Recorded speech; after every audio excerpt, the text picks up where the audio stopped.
Embedded in the sidewalk on Beresford Street in Metro Vancouver are a few words and some squiggly lines.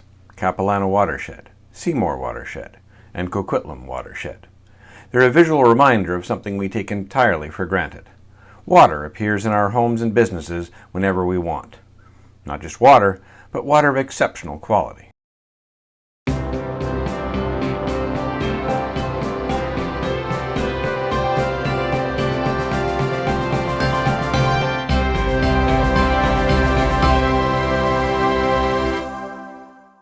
Those squiggly lines can be placed on a map.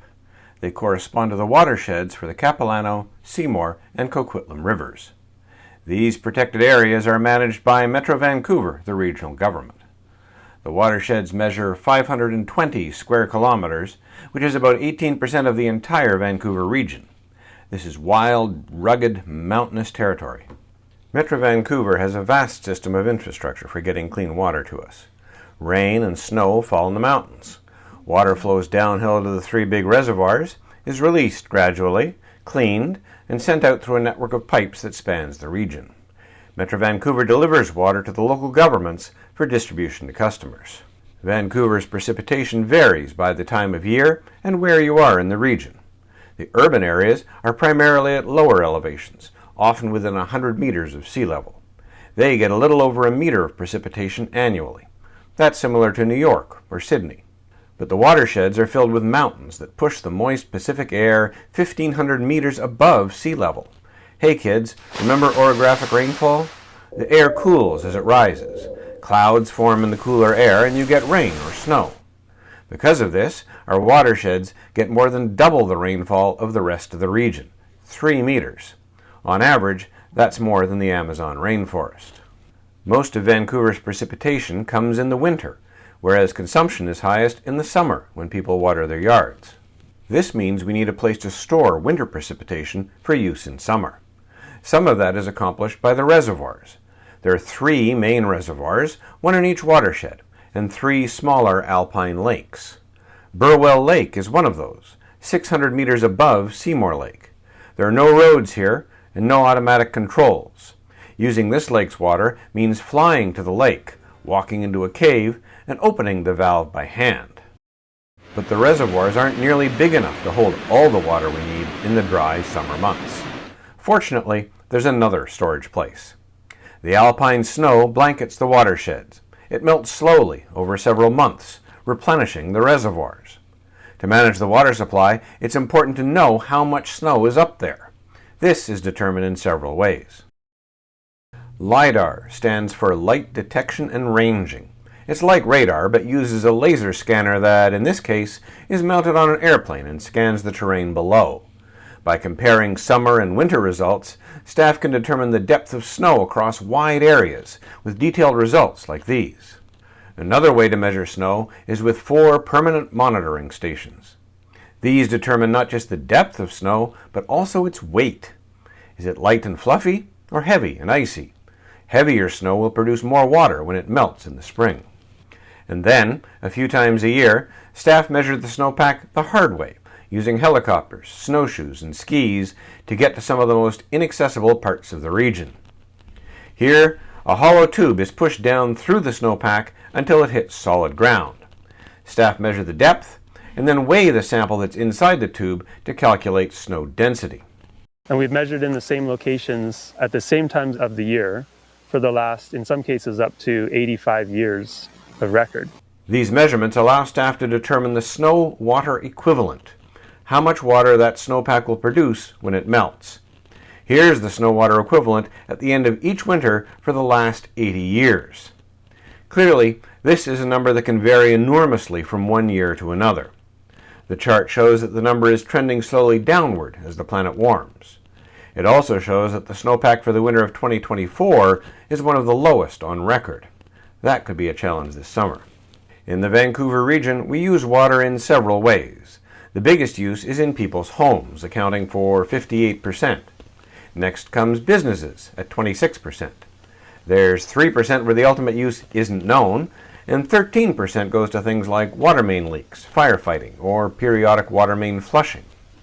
The population of the region is growing, but fortunately, we're getting better at using less water per person. That's largely due to lawn watering restrictions that have become more stringent over the years. Summer lawn watering used to be allowed during 4 time slots each week. That was gradually reduced to 3, then 2, and finally once a week. There are additional restrictions that can be implemented in stages each year if the water supply gets too low. These include restrictions on watering of trees, shrubs, flowers, and in extreme cases, vegetable gardens. Metro Vancouver's interest in the watersheds extends beyond the volume of snow or water present. They want to maintain a healthy ecosystem. The watersheds are home to many animals. Motion-activated cameras provide a non-intrusive way of identifying the species that are present, including elk, wolves, cougars, and bears. Also present in the watersheds are salmon. These are born here, live most of their lives in the ocean, and then return to spawn. A large dam obviously has a way of interfering with that journey home. To give them a hand, there are programs run primarily by the federal government and the volunteer Seymour Salmonid Society. 2 hatcheries give birth to thousands of fish that are released into the streams. Some fish also travel above the dams by fish ladder or truck to reach spawning grounds there. Maintaining an intact forest ecosystem is of vital importance to the quality of the water supply. This includes protecting the forest from fire. It's a growing challenge throughout British Columbia as a warmer climate gives us drier forests and less snow. The quicker the snow leaves, the quicker we're likely to get into high and extreme and have that high fire intensity. With no public road access, the watersheds have few fires caused by humans, but fires from lightning strikes are more common. For this reason, Metro Vancouver operates its own fire department. The aim is for rapid detection, allowing small crews to get in quickly before a fire has a chance to spread and become more challenging. Occasionally, aerial tankers are called in from other agencies. Their job isn't getting any easier. Recent years have seen a big increase in the number of days with a high or extreme risk of wildfires. The next chapter of the story is treating the water for human consumption. The region has 2 water treatment plants, one at Seymour and one at Coquitlam. Capilano doesn't have its own plant, so water from Capilano is piped to Seymour for treatment. Here's a simplified look at the Seymour plant. As water arrives from the reservoirs, a chemical called a flocculant is added. The flocculant helps tiny particles in the water to bind together, forming larger, heavier particles. These are called floc. The process is helped by stirring slowly in something called a flocculation tank. This murky water with floc is sent to the filtration tanks. Here it drains down through layers of coal and sand. The floc is captured, dried, compressed, and shipped off-site where it can become an ingredient in concrete. Meanwhile, the filtered water is treated with ultraviolet light to kill any remaining microorganisms. Finally, lime and chlorine are added. Lime to protect pipes from corrosion, and chlorine to keep microorganisms from growing as the water makes the trip from here to your house. It's important to know that the desired quality has been achieved. This involves testing, both at the treatment plants and later as the water moves through the region. They test various properties of the water, such as alkalinity or turbidity. These are all different indicators of impurities that may be in the water. They also test for over 30 different chemicals. For all you Tom Lehrer fans, here's the list. After leaving the treatment plants, water is distributed by pipe throughout the region. Metro Vancouver operates a 520-kilometer network of water mains and other facilities managed from a single control room. There are some challenges in building such a network. One of those challenges, ironically, is water. This is the Fraser River, and this is Burrard Inlet. Drinking water in the region needs to move generally from north to south. In doing that, it needs to cross Burrard Inlet and the Fraser River, which are aligned east-west. Because of this, some serious tunneling is needed. A current example is being built under Burrard Inlet at a place called Second Narrows. Second Narrows Water Supply Tunnel will replace 3 existing but aged marine crossings at Burrard Inlet with a deep tunnel which is designed to improve seismic resiliency of the water transmission system. It will provide increased capacity. It's a big tunnel, enough to hold 3 large pipes.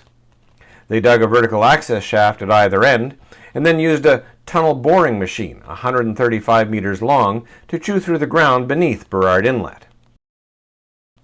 The machine scrapes away the soil in a circular shape and passes it back to where small trains can haul it back to the vertical access shaft. Meanwhile, pieces of the tunnel wall are brought forward and installed by the machine, protecting the tunnel from collapse. Once the tunnel is complete, the pipes can be installed. This is Burnaby Heights Park. It's a fairly typical park with a dog park, playground, playing field, and courts for basketball and racket sports. But it has one thing that most parks don't have: a basement. This is one of the secondary reservoirs scattered throughout the system. The great realm and dwarf city of Dwarrowdelf. Metro Vancouver's pipes bring the water to these local reservoirs that help to maintain pressure, ensure supply, and allow for additional testing of the water. Shortly after leaving these smaller reservoirs, the water is handed over to local municipalities for transmission to individual homes and businesses.